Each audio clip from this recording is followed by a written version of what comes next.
هر چی میخواهی بخوا. در 2 سجده این آیه را 33 بار بخوان و دعا کن. هر چی میخواهی خدا برایت میدهد. پس شما در زندگی هر مشکلی که دارید، هر چی باشد، 2 رکعت نماز بخوانید. نماز حاجت فقط 2 رکعت نماز نفل به نیت نماز حاجت بخوان.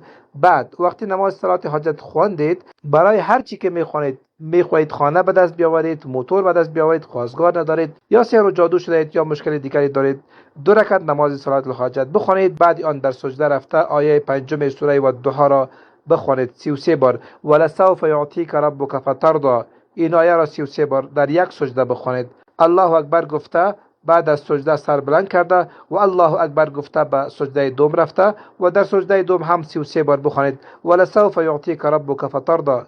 معنی این آیه است که خداوند به تو ای پیامبر ان قریب آنچه خواهد داد که تو کاملا راضی و خوشنود شوی. ای پیامبر، وقتی تو هم این آیه را در سجده میخوانی، خداوند هم به تو آنچه میدهد که خوش شوی و از مشکل نجاتت میدهد.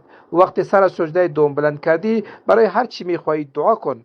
اگر خواستگار نداری، خداوند اشخاص صالح پیدا میکند. اگر کار وظیفه نداری، خداوند برایت کاربار پیدا میکند. اگر قرضدار هستی، خداوند راههای برایت نشان میدهد که قرض را بدهی. یا اگر دچار سحر و جادو هستید، خداوند حفظت میکند. یعنی هر چی میخواهی بخوا.